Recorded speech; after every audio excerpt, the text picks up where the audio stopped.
പ്രിയ സഹോദരങ്ങളെ, ഞാനിന്ന് വന്നത് ഇന്നത്തെ മനോരമയിൽ കാതോലിക്ക ബാബ, അതായത് ഓർത്തഡോക്സ് സഭയുടെ കാതോലിക്ക അദ്ദേഹത്തിൻ്റെ ഒരു സന്ദേശമുണ്ടായിരുന്നു.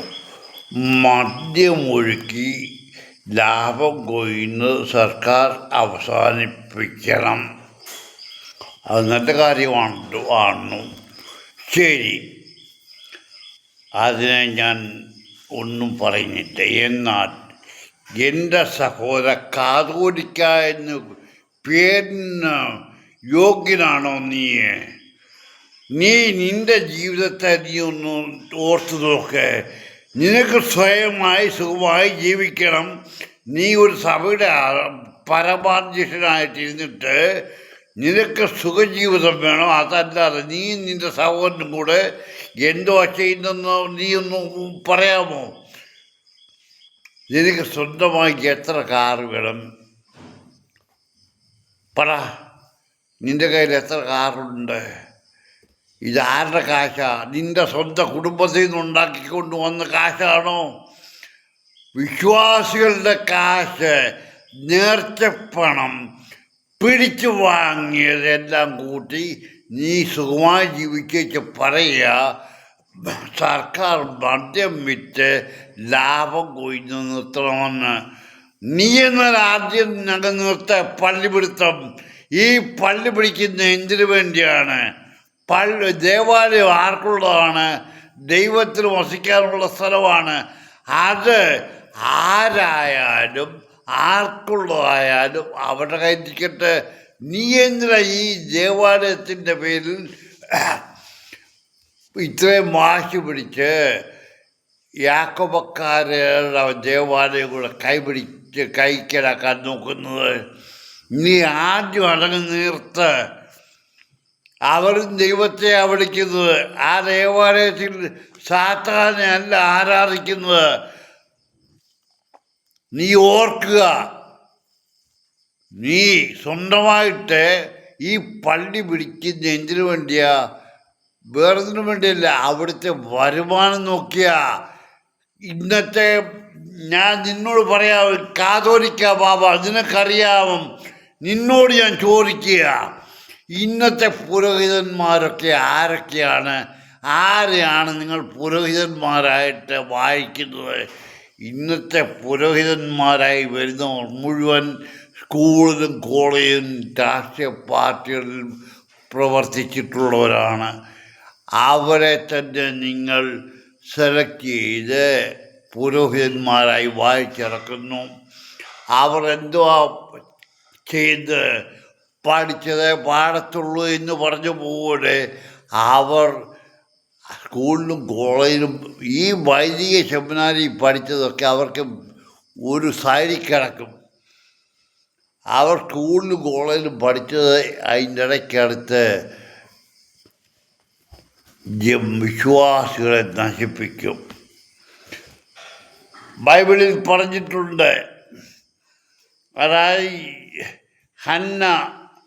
അതായത് ഒരു മനുഷ്യൻ ദൈവവിളിക്ക് യോഗ്യനാകണമെങ്കിൽ അവൻ അവൻ്റെ അമ്മയുടെ ഉദരത്തിൽ നിന്ന് തന്നെ ദൈവവിളിക്ക് യോഗ്യനായിരിക്കും. നീയൊക്കെ എവിടുന്നാടാ പഠിച്ചത്? നീയൊക്കെ ബൈബിൾ വായിച്ചിട്ടുള്ളൂ. നീയൊക്കെ ബൈബിൾ കോളേജിൽ പഠിച്ചു എന്ന് പറഞ്ഞാൽ ഞാൻ ചോദിക്കട്ടെ, നിങ്ങൾ സെമിനാരി പഠിച്ചു, നിങ്ങൾ ഈ കുർബാന തന്നെ നിങ്ങളുണ്ടാക്കിയതാണ് പുരോഹിതന്മാർ. നിങ്ങൾ സെമിനാരി പഠിക്കുന്ന കുർബാനയിൽ ആത്മീയ പ്രവൃത്തി എന്തൊക്കെ ചെയ്യണമെന്നുള്ളതാണ്. എങ്കിലും പിന്നെ നിങ്ങൾ എന്തിനാ ഹയർ സ്റ്റഡീസ് എന്ന് പറഞ്ഞാൽ അമേരിക്കയിലും അവിടെ ഇവിടെയും പോകുന്നത്? എന്തു പഠിക്കാനാണ്? ആരെ എന്ത് കാണിക്കാനാണ്? നിങ്ങളുടെ പേരിൻ്റെ പുറയിൽ ഒരക്ഷരം കൂടെ എഴുതാനായിട്ടല്ലേ? അതുകൊണ്ടെന്താ നീയൊക്കെ മറ്റുള്ളവർക്ക് മാതൃകയായിരിക്കടാ പട്ടികളെ. നിനക്കൊന്നും നാണമില്ല.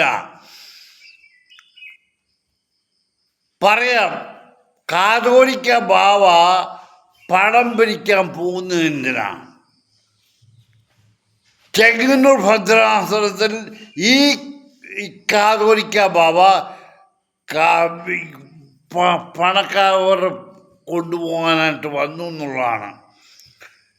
കാതോലിക്ക ദിനപ്പിരിവിൻ്റെ കവർ ശേഖരിക്കാനായിട്ട് ചെങ്ങന്നൂർ ഭദ്രാസനത്തിൽ ഈ കാതോലിക്ക വന്നു. ഇവന് വേറെ ജോലി ഇല്ലയോ? ഇവന് പണം പിരിക്കലാണ്. എന്താ നിനക്ക് പണത്തോട് വലിയ ആർത്തി? നിനക്ക് ആർഭാട ജീവിതം വേണം, അതിന് പണം വേണം, നിന്റെ സഹോദരൻ്റെ പേരിൽ ട്രസ്റ്റുണ്ട്. ഇതെല്ലാം കഴിഞ്ഞിട്ട് നീ മറ്റുള്ളവൻ്റെ കണ്ണിലെ കരടെടുക്കാൻ പോവല്ലേ? ഗവൺമെൻറ് എന്ത് ചെയ്യട്ടെ? നീ വിശ്വാസികളെ പീഡിപ്പിക്കുന്നതിൽ കൂടുതൽ ഗവൺമെൻറ് ജനങ്ങളെ പീഡിപ്പിക്കുന്നില്ല. നാണമില്ലാത്ത കഴുത പറയുക മദ്യമൊഴുക്കി ലാഭം കൊയ്യാതിരിക്കാൻ. നിനക്കൊക്കെ എവിടെയും ഓരോ മീറ്റിംഗ് കൂടി വായിച്ചൊന്ന് വിളിച്ചു പറയാം. കാതോലിക്ക ബാബ ചോടയുണ്ടോ നിനക്ക് എന്നോടൊന്ന് സംസാരിക്കാൻ? നിന്റെ കയ്യിൽ കിട്ടുന്ന പരമ്പര പള്ളിയിലെ വരുമാനം എവിടെ പോകുന്നു? നിനക്ക് കണക്ക് കാണിക്കാമോ? മറ്റുള്ള ദേവാലയങ്ങളിൽ നിന്ന് കിട്ടുന്ന പണം എവിടെ പോകുന്നു? നിനക്ക് കണക്ക് കാണിക്കാം. ഞാൻ ചോദിക്കട്ടെ, എല്ലാ ഇടവകയിൽ നിന്നും ഭദ്രാസനത്തിലേക്ക് ഓരോ വർഷവും ഇത്ര ലക്ഷം രൂപ കൊടുക്കുന്നുണ്ട്. ഇതൊക്കെ എവിടെ പോകുന്നു? ആരെ എവിടെ ചിലവാക്കുന്നു? ഭദ്രാസനത്തിരിക്കുന്ന ആശ്ര കഴുതയ്ക്ക് ഇത്ര ചിലവിൻ്റെ ആവശ്യം എന്തുവാ? ഇത്ര കാശിൻ്റെ ആവശ്യമായ എവിടെ പോകുന്നു ഈ കാശ്? നീയൊക്കെ സുഖമായി ജീവിച്ചേച്ച് മറ്റുള്ളവനെ കഴുതയാക്കുകയല്ലേ? അവിടെ ഇരുന്ന് കുറച്ചുകൊണ്ടാൽ മതി. മക്കളെ, നിന്നെയൊക്കെ ഞാൻ പാപിയാണ്, അതിന് തക്ക ശിക്ഷ എനിക്ക് കിട്ടും. നീ ദൈവത്തെ വഞ്ചിക്കുന്നവനാണ്, ദൈവത്തിൻ്റെ പേരിൽ വഞ്ചന കാണിക്കുന്നവനാണ്. നിനക്ക് ശിക്ഷ എന്താണെന്നുള്ളത് നിനക്ക് കിട്ടുമ്പോൾ മനസ്സിലാക്കും. നിനക്കറിയാമോ, ഇതിനു മുമ്പ് വരുന്ന ബാബായെ കാലൻ കൊണ്ടുപോയി ക്യാൻസർ വന്ന് അതിനേക്കാൾ ക്രൂരമായിരിക്കും നിനക്ക് കിട്ടുന്ന ശിക്ഷ. നീ ഓർത്തു, നീ മറ്റുള്ളവരെ കണ്ണിലെ കല്ലെടുക്കാൻ പോകരുത്. നീ നിൻ്റെ 3 സുഖജീവിതത്തിന് വേണ്ടി 3 കാർ മേടിച്ച് അവിടെ ഇട്ടിട്ടുണ്ടല്ലോ. അതെന്തിന്? ആർക്കുണ്ടാക്കാനാ? ആർക്ക് വേണ്ടിയാണ്? നീ തിരുവനന്തപുരത്ത് ആശ്രമം ഉണ്ടാക്കാൻ പോവുക. അതിനുവേണ്ടി നിനക്ക് സപ്പോർട്ടറാണ് ഫാദർ അമീൻ, ഡോക്ടർ ഫാദർ അമീൻ. അവനാണ് ഇപ്പോൾ പുത്തയ്ക്കാപ്പള്ളി 18-ാം തീയതി തൊട്ട് വികാരിയായി വരുന്നത്. ഞാൻ നേരിട്ടവനെ കാണും, സംസാരിക്കും, പറയണ്ട. അത് കഴിഞ്ഞ് റോണിയോ എന്തോ ഒരുത്തനുണ്ട് സഭയുടെ. ഇവനൊക്കെ ഇതിനകത്ത് കയറി കിടക്കുന്ന എന്തിനാ?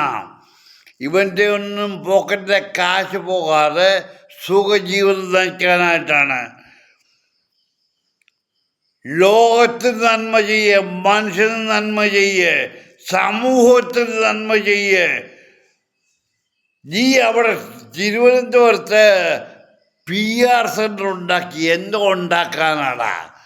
അവിടെ എപ്പോഴാണ് ആർക്കായി അവിടെ 2 അച്ഛന്മാർക്ക് താമസിക്കാൻ സൗകര്യം കൊടുക്കണമെന്ന് പറഞ്ഞെടുത്ത് ഒക്കത്തില്ല.